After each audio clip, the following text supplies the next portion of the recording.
नमस्कार, मैं हूं आपके साथ अनुष्का राय और आप देख रहे हैं खबर का सच।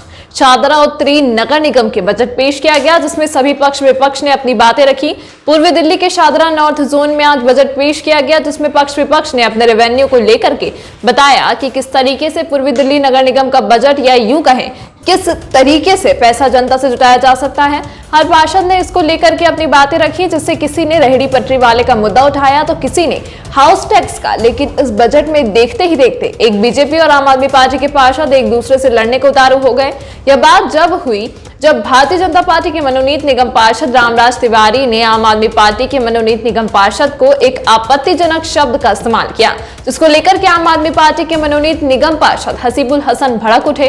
उन्होंने कहा कि यदि तुमने दोबारा इस आपत्तिजनक शब्द का इस्तेमाल किया तो वह अपने इस माइक, जिसमें वह बजट को लेकर के बात बोल रहे थे, उन्होंने कहा कि मैं यह इस माइक को उठा करके सीधा आपके ऊपर फेंक दूंगा। देखते ही देखते पक्ष विपक्ष में काफी नोकझोंक हुई। गनीमत यह रही कि जॉन चेयरमैन प्रवेश शर्मा ने दोनों को शांत कराया, लेकिन आम आदमी पार्टी के पार्षदों ने बताया कि इस बार बजट कुछ खास नहीं है। खबर का सच के लिए दिल्ली से अमन गुप्ता की रिपोर्ट। और आप एकदम भड़क उठे, क्या मुद्दा रहा भड़कने? देखिए, पूरा का पूरा बजट ही भ्रष्टाचार से डूबा हुआ है। जहां इस कोविड महामारी में दिल्ली की जनता को हमें राहत देना चाहिए, उनके हाउस टैक्स में हमें राहत देना चाहिए। आम आदमी पार्टी की मांग थी कि जो 50 गज का मकान है, कम से कम उसका हाउस टैक्स ख़त्म कर देना चाहिए, मगर ये हाउस टैक्स बढ़ाने की बात कर रहे हैं।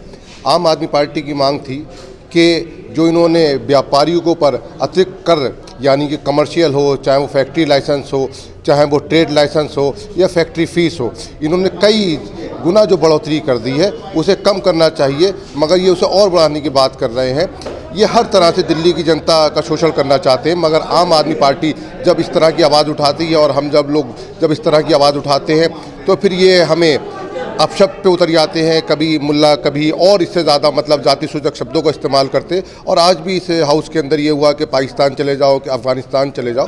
बीजेपी के लोग यही मानसिकता है कि जब कोई जनता के हित की आवाज़ उठाता है या फिर उनके भ्रष्टाचार के मुद्दे की आवाज़ उठाता है तो वो उसका ध्यान भटकाने के लिए पाकिस्तान, अफ़गानिस्तान और खालिस्तान की ये बातें करते हैं।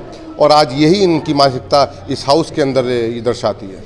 रेहड़ी पटरी वालों से तो एमसीडी शुरू से ही पैसा वसूल रही है, लेकिन उसके बाद भी कई निगम पार्षदों ने ये सवाल उठाया है कि उनसे भी पैसा वसूला जाए ताकि रेवेन्यू बढ़ सके एमसीडी। देखिए, नाच ना जाने आंगन टेढ़ा, ये सारे के सारे जितने भी इनके पार्षद, इनके मेयर, इनके चेयरमैन, ये सारे के सारे भ्रष्टाचार में डूबे हुए हैं।